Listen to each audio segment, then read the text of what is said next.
So Grayson Dolan entirely missed the point of everything the Dolan POC fandom has been saying. Nobody was accusing you of racism. Nobody was accusing you of supporting racism. Let me tell you what really happened. First of all, you've been accused of playing favorites.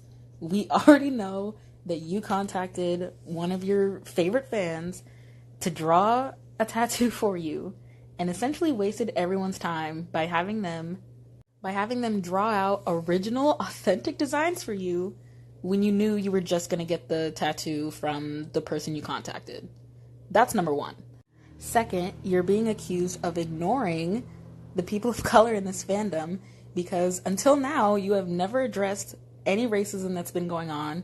You've ignored all the fans who are telling you that they're being treated like shit by your fans. And you're being accused of not having your priorities straight because racism in this fandom, as far as I'm concerned, has been going on for years, and you've waited until now to address it. However, when the girl was getting attacked for that shitty-ass tattoo yesterday, you ran to her defense within 2 hours.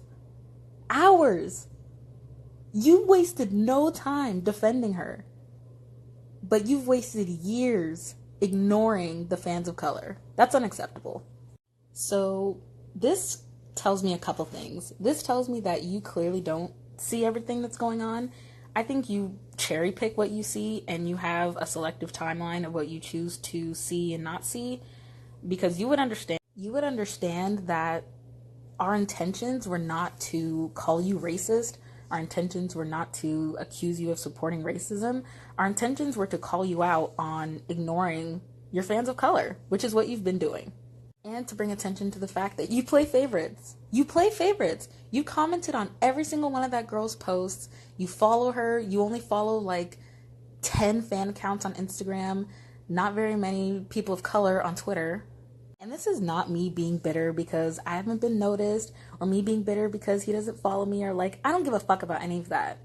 This is about the fact that you are so selective in who you support in this fandom, and that's not fair. I also have a problem with his statement on Snapchat.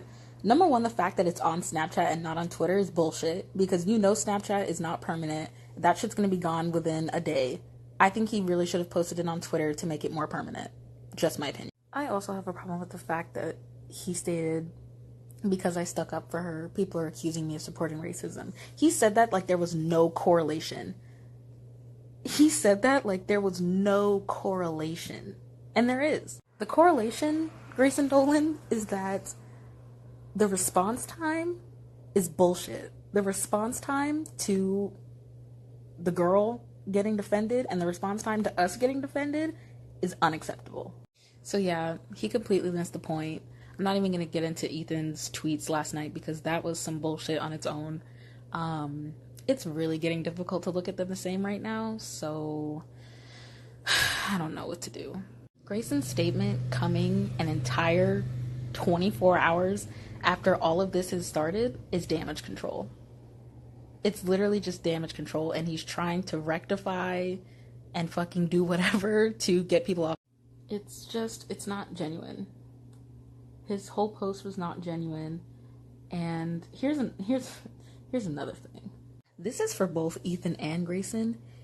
You both need to stop with this whole positivity only, this fucking hippie mindset of like, we can only talk about positivity and we just need to ignore everything else. The world is not all fucking sunshines and rainbows. Real shit happens to real people every single day. So to want to live in this fucking fantasy bubble is really irresponsible and dangerous. It's really irresponsible to spread that kind of message, especially to such a young audience, because they're very impressionable and they're gonna grow up thinking that it's okay to just ignore the world's issues and that they'll just go away if you just don't talk about it, which is not the case. Shit like this doesn't just go away because you choose not to see it.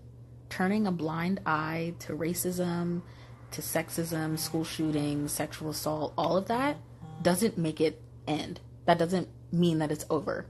I fully understand that you want to create an environment for people where they can escape some of the real world issues and that they can, come somewhere and not think about all of that, because that is nice to get away from all of that sometimes.